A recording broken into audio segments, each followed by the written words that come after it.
Hey students, I am Rakesh Kumar Saini.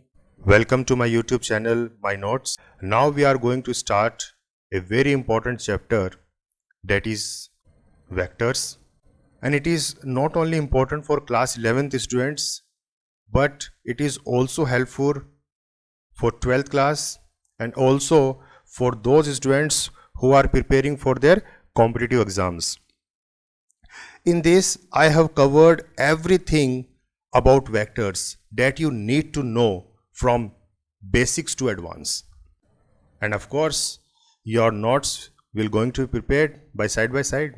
As you know that the purpose of my channel is to provide you notes in a very simplified manner. Okay then, let's begin. So basically, what is the difference between scalars and vectors? क्योंकि जब भी हम vectors की बात करते हैं तो साथ में स्केलर भी हम सुनते हैं। तो स्केलर और वेक्टर में फर्क क्या है बेसिकली? तो ये हम 9th में भी पढ़ चुके हैं। क्या पढ़ा था 9th में हमने? कि स्केलर्स क्या होते हैं? Scalars are those physical quantities which are characterized by magnitude only. मतलब वो फिजिकल क्वांटिटी जिसको हम डिस्क्राइब कर सकते हैं सिर्फ और सिर्फ मैग्नीट्यूड की हेल्प से। अब फिजिकल क्वांटिटीज क्या होती हैं? तो physical quantities the quantities which can be defined and measured, मतलब वो क्वांटिटीज जिनको हम डिफाइन कर सकते हैं और मेजर कर सकते हैं are known as physical quantities. लेकिन अगर हम उनको सिर्फ मैग्नीट्यूड के बेसिस पे डिफाइन कर पाए तो वो कैसी क्वांटिटीज हो जाती हैं? स्केलर। वेयर वेक्टर क्या होता है कि those physical quantities which are characterized by both magnitude and direction. तो इसको एक्सप्लेन करने के लिए हमें इसकी मैग्नीट्यूड के साथ साथ डायरेक्शन को भी बताना पड़ता है, ठीक है ना। इसमें दोनों चीजों का बोध होता है, मतलब मैग्नीट्यूड का भी पता चलता है और डायरेक्शन का पता चलता है। तो वो कैसी क्वांटिटी होगी? वेक्टर क्वांटिटी होगी। अब स्केलर्स में क्या होता है? Basically they obey the ordinary laws of algebra. जो सिंपल एलजेब्रा होता है, एडिशन, मल्टीप्लिकेशन, सब्ट्रैक्शन, वही सब इसके अंदर स्केलर्स में लगता है अपने को, ठीक है ना। तो they obey ordinary laws of algebra. Simple algebraic जो रूल्स होते हैं वही इसमें फॉलो होते हैं। लेकिन वेक्टर्स में ऐसा नहीं है। वेक्टर्स में they do not obey the ordinary laws of algebra. वो ये एलजेब्रिक लॉज को फॉलो नहीं करते हैं। In scalars these change if magnitude changes. तो देखिए, अगर मैग्नीट्यूड, क्योंकि स्केलर सिर्फ और सिर्फ मैग्नीट्यूड पे डिपेंड करता है, तो अगर किसी क्वांटिटी की मैग्नीट्यूड चेंज होगी तो इसका मतलब क्या होगा? उसकी स्केलर वैल्यू चेंज होगी, ठीक है ना। लेकिन वेक्टर्स में क्या होगा? वेक्टर्स में या तो मैग्नीट्यूड चेंज हो या डायरेक्शन चेंज हो या दोनों चेंज हो, ठीक है ना। तो these changes if either magnitude और डायरेक्शन और बोथ चेंज, या तो मैग्नीट्यूड में चेंज आए तो वेक्टर की वैल्यू बदल जाएगी, या डायरेक्शन में चेंज आए तो वेक्टर की वैल्यू बदल जाएगी, या फिर दोनों में चेंज आए, ठीक है ना। तो उससे फर्क पड़ जाएगा वेक्टर की वैल्यू में। लेकिन स्केलर्स में सिर्फ क्योंकि मैग्नीट्यूड पे बेस्ड है, तो मैग्नीट्यूड में अगर फर्क आएगा तो स्केलर की वैल्यू चेंज होगी। अब इसको रिप्रेजेंट कैसे करते हैं? तो these are represented by ordinary letters. Simple letter से हम इसको एक्सप्लेन करते हैं, ठीक है ना। जैसे लेंथ है तो लेंथ को हम एल से डिनोट करेंगे, एरिया को ए से डिनोट करते हैं, वॉल्यूम को वी से डिनोट करते हैं, मास को एम से डिनोट करते हैं, डेंसिटी को हम रो से डिनोट करते हैं, पावर को पी से डिनोट करते हैं, टेम्परेचर को टी से डिनोट करते हैं, एनर्जी को ई से और वर्क को डब्ल्यू से डिनोट करते हैं। तो सिंपल ऑर्डिनरी लेटर्स हम यूज करते हैं इसमें डिनोट करने के लिए। लेकिन वेक्टर्स में क्या होता है? इसमें कुछ स्पेशल लेटर्स हम यूज करते हैं। तो these are represented by bold face letter. तो जो सिंपल लेटर होंगे वो बोल्ड में होंगे। जैसे ये ए है तो इसको बोल्ड में कर रखा है, तो या तो बोल्ड में हम यूज करेंगे, या फिर हम लेटर्स के ऊपर इस तरीके से एरो डालेंगे, ठीक है ना। तो ये जो एरो होता है ये ऊपर, ये वेक्टर को रिप्रेजेंट करता है, ठीक है ना। तो ए और उसके ऊपर ये एरो, ठीक है ना। तो ये वेक्टर को रिप्रेजेंट कर रहा है। तो ये सिंबल जो है ये वेक्टर के लिए यूज होता है। और फॉर एग्जाम्पल इसमें जैसे डिस्प्लेसमेंट है, ठीक है ना, एक्सेलरेशन, तो एक्सेलरेशन को हम ए लिख के और उसके ऊपर ये एरो लगा देंगे तो वो क्या हो जाएगी? वेक्टर क्वांटिटी है। मतलब एक्सेलरेशन का ए हमने लिख दिया और उसके ऊपर ये हमने एरो लगा दिया, ठीक है। तो ये किसको रिप्रेजेंट करेगा? एक्सेलरेशन। ऐसे मोमेंटम, फोर्स, वेट, थ्रस्ट, तो all these comes under vectors. अब देखिए, अगर मैं स्पीड बताऊं सिंपल, जैसे 5 मीटर पर सेकेंड, तो अब ये क्या है? सिंपल एक वैल्यू है, ठीक है ना। वैल्यू है 5 meter per second. Metre per second क्या होती है? स्पीड होती है। तो ये सिंपल क्या है, एक वैल्यू है। तो ये कैसी क्वांटिटी हो गई? स्केलर हो गई। जैसे for example an object is moving with a speed of 5 meter per second. तो यहाँ 5 मीटर पर सेकंड सिंगल एक मैग्नीट्यूड है, तो ये कैसी क्वांटिटी है? स्केलर क्वांटिटी है। लेकिन अगर मैं बोलूँ कि an object is moving with a speed of 5 meter per second towards west या फिर टूवर्ड्स साउथ, तो यहां पे मैंने क्या कर दिया, एक डायरेक्शन उसके साथ लगा दी। तो जब हम डायरेक्शन लगा देंगे तो वो स्पीड कैसी हो जाएगी? वेलोसिटी। ठीक है ना, तो वेलोसिटी हो गई वो, क्योंकि वेलोसिटी क्या है? वेक्टर क्वांटिटी है। ठीक है ना, तो उसको हम वेलोसिटी से डिनोट करेंगे। और स्पीड क्या है? स्केलर क्वांटिटी है। तो 5 मीटर पर सेकंड सिंपल मैं बोल रहा हूं तो वो स्पीड है, लेकिन मैं बोल रहा हूं 5 meter per second towards south, तो वो क्या है? वेलोसिटी है। तो कहीं ना कहीं वेक्टर्स में क्या है कि डायरेक्शन इन्वॉल्व है। जैसे इसमें साउथ डायरेक्शन है तो डायरेक्शन इन्वॉल्व होती है। ठीक है ना, अब देखिए यहाँ पे जैसे फॉर एग्जांपल ये वेट करने के लिए यूज करते हैं ना इनको हम। तो अब ये क्या सिंपल आप केजी में किसी भी चीज़ को तोलोगे, जैसे ये 10 केजी है, ये 5 केजी है, 2 केजी है, 1 केजी है, तो इस तरीके से। तो इसमें हमारे पास डायरेक्शन का कोई मतलब नहीं है। ठीक है, सिंगल एक वैल्यू है। आपको पटेटो आपको तोलने हैं, तो आप 10 किलो पटेटो लोगे तो एक तरफ 10 किलो को बाट रख दोगे और दूसरी तरफ आलू रख दोगे तो तुल गया। ठीक है ना, तो इसमें कहीं डायरेक्शन का कोई रोल नहीं है।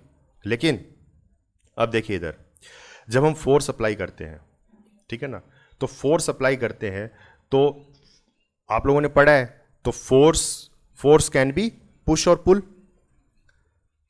ठीक है ना, या तो पुश हम करेंगे या पुल करेंगे। तो देखिए इसमें पुश कर रहा है, तो पुश कर रहा है तो इसमें डायरेक्शन क्या है? ये डायरेक्शन इसकी। ठीक है ना, और इसमें क्या कर रहा है? पुल कर रहा है, तो पुल में डायरेक्शन क्या है? ये है। और दोनों ही केस में क्या लग रहा है? फोर्स लग रहा है, लेकिन डायरेक्शन क्या हो गई? चेंज हो गई। ठीक है ना, तो डायरेक्शन इन्वॉल्व हो जाती है। ठीक है, आपने फोर्स लगाया, लेकिन किस डायरेक्शन में लगाया? तो यहां डायरेक्शन जब आप बताओगे, आपने suppose you have applied A 10 Newton force, ठीक है ना, इन दिस डायरेक्शन, तो ये आप कंप्लीट इंफॉर्मेशन दे पाओगे। फिर अगर आप सिंपल फोर्स बोल दोगे तो उसमें कंप्लीट इंफॉर्मेशन नहीं आएगी। तो क्योंकि अब डायरेक्शन इसमें इन्वॉल्व हो जाती है, तो ये कैसी क्वांटिटी हो गई? वेक्टर क्वांटिटी हो गई। ठीक है ना, आप देखिए यहां जो ये टग ऑफ वॉर चल रहा है, इसमें इसका जो फोर्स है इसकी डायरेक्शन ये है, और इसका जो फोर्स लग रहा है इसकी डायरेक्शन ये है। तो देखिए डायरेक्शन इन्वॉल्व है। अब देखिए ये सेम इसी का जस्ट रिवर्स है, इसमें देखिए डायरेक्शन आप। तो जहां डायरेक्शन भी आ जाती है मैग्नीट्यूड के साथ साथ, वो कैसी क्वांटिटी होती है? वेक्टर क्वांटिटी होती है। Got it? नेक्स्ट। अच्छा, वेक्टर्स के अलावा भी कुछ और हैं जो आपने थोड़ा बहुत सुना होगा, जैसे कि टेंसर भी एक क्वांटिटी होती है अदर देन वेक्टर्स के अलावा टेंसर एक क्वांटिटी होती है। टेंसर क्वांटिटी कौन सी होती है? तो it is a physical quantity which is neither scalar nor a vector. मतलब ना ही स्केलर होती हैं और ना ही वेक्टर होती हैं, तो वो कैसी क्वांटिटी होती है? टेंसर होती है। It has no specific direction, कोई भी स्पेसिफिक इसकी डायरेक्शन नहीं होगी। ठीक है ना, it can have different value in different directions, और अलग अलग डायरेक्शंस में हो सकता है इसके अलग अलग वैल्यू हो। ठीक है ना, for example movement of inertia, stress, current, तो ये सारी कैसी क्वांटिटी है? टेंसर क्वांटिटी है। तो करंट का मैं आपको देखो एग्जांपल देता हूं। जैसे देखिए आप इस डायग्राम में देखिए, यहां से कितना करंट आ रहा है? 2 एम्पियर, और यहां से कितना आ रहा है? 3 एम्पियर। तो इस वाली नोड पे कितना करंट जाएगा? 5 एम्पियर, दोनों ऐड हो जाएंगे। ठीक है ना, 2 + 3 5, तो यहां पे कितना करंट जाएगा? 5 एम्पियर करंट जाएगा। लेकिन अगर मैं इसकी डायरेक्शन चेंज कर देता हूं, जैसे देखिए इसमें अगर मैं इसकी डायरेक्शन चेंज कर दूं, सिर्फ मैंने क्या किया है? डायरेक्शन चेंज कर दी। यहां पे डायरेक्शन दूसरी थी, यहां मैंने क्या किया है? सिर्फ डायरेक्शन चेंज किया। तो उससे क्या हो गया कि 3 एम्पियर इधर गया और उसमें से 2 एम्पियर इधर चला गया, तो इधर कितना जाएगा अब? 1 एम्पियर। जबकि पहले कितना जा रहा था? 5 एम्पियर ऐड होके आ रहा था, और अब माइनस होके आ रहा है। तो देखिए सिंपल मैंने एक डायरेक्शन चेंज की है, और डायरेक्शन चेंज करते ही इस नोड पे जो करंट जा रहा है उसकी वैल्यू क्या हो गई? चेंज हो गई। ठीक है ना, तो इस तरह की क्वांटिटीज को हम क्या बोलते हैं? टेंसर बोलते हैं। तो करंट क्या हो गया? टेंसर हो गया, which is neither scalar nor vector.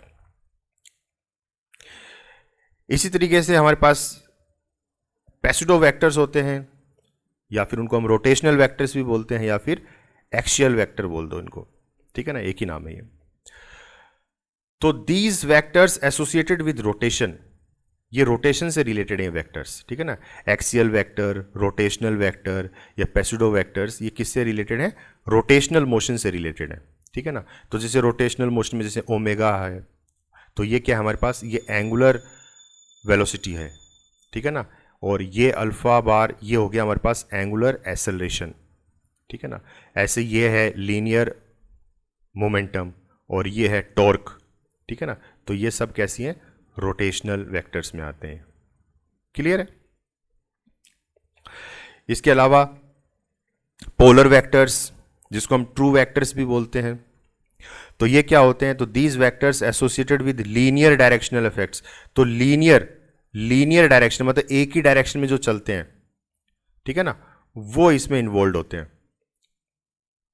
तो सॉरी गाइज, यहां पे एल लीनियर मोमेंटम नहीं है, कुछ और है ये, अभी मेरे को ध्यान नहीं आ रहा, ये कुछ और है, क्योंकि लीनियर मोमेंटम फिर इसमें आएगा, ठीक है ना, जो एक ही डायरेक्शन में चलता है, ठीक है। ऐसे वेलोसिटी, अगर वेलोसिटी एक ही डायरेक्शन में जा रही है, ठीक है, तो वो पोलर वेक्टर हो जाएगा वो, ठीक है ना। तो ये सब इसके अंदर जो एक ही डायरेक्शन में, जिसमें डायरेक्शन चेंज नहीं हो रही है, वो है। और जिसमें डायरेक्शन की बार बार चेंज होती है, तो वो कैसे हैं? रोटेशनल वेक्टर्स होते हैं, ठीक है। और जिसमें डायरेक्शन का कुछ अता पता ही नहीं है, which have different values in different directions, तो वो कैसी हैं? टेंसर है। तो आप डायरेक्शन के बेसिस पे भी इनको तीनों को डिस्टिंग्विश कर सकते हो, ठीक है ना। तो ट्रू वेक्टर्स में क्या होगा? फिक्स डायरेक्शन होगी। पेसिडो वेक्टर्स में क्या होगा? रोटेशनल डायरेक्शन होगी, ठीक है ना। हर एक पॉइंट पे जो है डायरेक्शन चेंज हो रही है, लेकिन इसमें क्या है? डिफरेंट डायरेक्शंस हैं डिफरेंट सिचुएशंस के हिसाब से।